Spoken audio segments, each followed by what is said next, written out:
Richard Darwood était un homme richissime. Il avait fait fortune en vendant des cigares. À son premier milliard, il se reconvertit dans la critique d'art.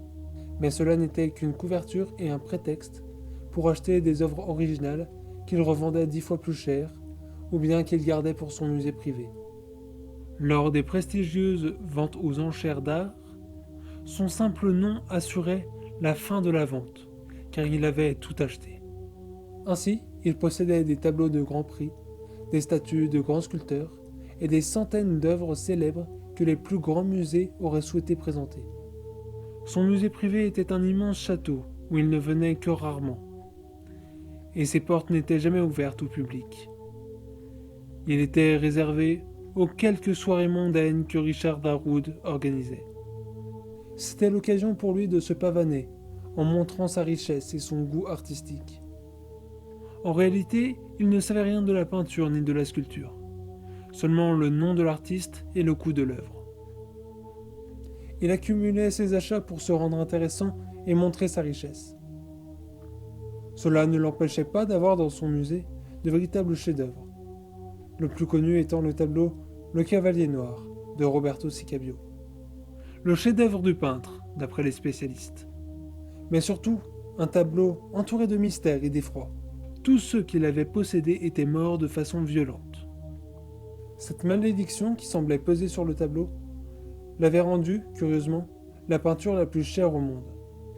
Richard Darwood l'avait acquise à un prix exorbitant. Ainsi, le Cavalier Noir était l'œuvre la plus protégée du musée, qui lui-même était très sécurisé en raison de la forte valeur de ce qu'il contenait. Le fameux tableau était accroché dans une salle blindée, dont seul Richard Darwood connaissait le code d'accès. Pas d'autres tableaux dans la pièce. Seul un dessin d'enfant était scotché sur le mur d'en face. Un dessin en couleur hésitante, dont on identifiait mal le sujet. Un étrange personnage obèse, portant un semblant de lunettes, une grosse moustache et ce qui semble être une cravate, surmontant une montagne de papier vert, ou simplement de l'herbe. Cela n'a pas d'importance.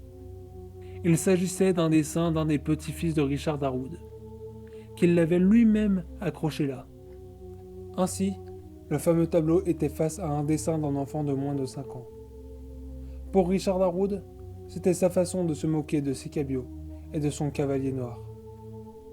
Même s'il avait dépensé une fortune pour l'acquérir, il n'aimait pas le tableau. Il l'avait seulement acheté par défi, pour prouver que c'était un homme riche et puissant, et qu'il n'avait pas peur de la malédiction liée au tableau. Un soir, quelques jours après ses 87 ans, il pénétra dans la salle du Cavalier Noir. Il venait rarement le voir, 1 ou 2 fois par an, pas plus. Ce jour-là, étrangement, il avait pensé plusieurs fois au tableau. Plus que cela, il en avait été comme obsédé, poussé par une force irrésistible, surnaturelle. Il était alors monté dans la salle du musée pour le contempler.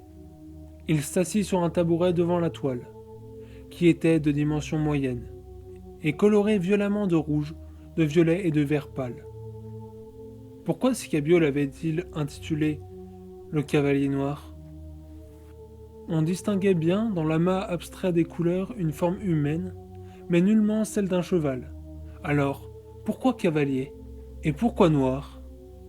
C'était ce que Richard Darwood se demandait, une fois de plus, tassé sur son tabouret. Il restait intrigué malgré lui par la brutalité du tableau, par la violence des formes et des couleurs. Soudain, il eut l'impression que le tableau bougeait. Non pas la toile ou le cadre, mais les couleurs et les formes, comme si elles prenaient vie. Il se raidit et attendit. L'impression se dissipa presque aussitôt. Le tableau retrouva son immobilité et Richard Darwood douta de ses sens. Il guetta encore longtemps le Cavalier Noir, mais celui-ci semblait perdre peu à peu de sa force et de sa violence. Il n'était plus inquiétant. Au contraire, il était presque devenu apaisant, reposant. Il fallait simplement l'avoir dompté, comme Richard Darwood venait de faire. Malgré cela, il n'était pas à l'aise. Il sentait une présence menaçante, une sorte d'entité malfaisante dans la pièce. Il était pourtant seul, et le cavalier noir était désormais vaincu. Il était maintenant sûr et certain. Il se leva de son tabouret et tourna lentement sur lui-même. Il était effectivement seul. Les murs étaient nus, comme d'habitude, à l'exception du dessin de son petit-fils. Richard Darwood se rassit. Il se disait rassuré, mais ce n'était pas le cas. Il pensa à partir. Il s'apprêta à sortir lorsque quelque chose le retint. Le lendemain, quand le système de sécurité déclencha l'ouverture automatique des portes, on découvrit Richard Darwood étendu, mort, devant le cavalier noir. Il gisait sur de nombreux billets de banque et en avait une liasse dans la bouche. Sur le mur d'en face, le dessin d'enfant avait disparu.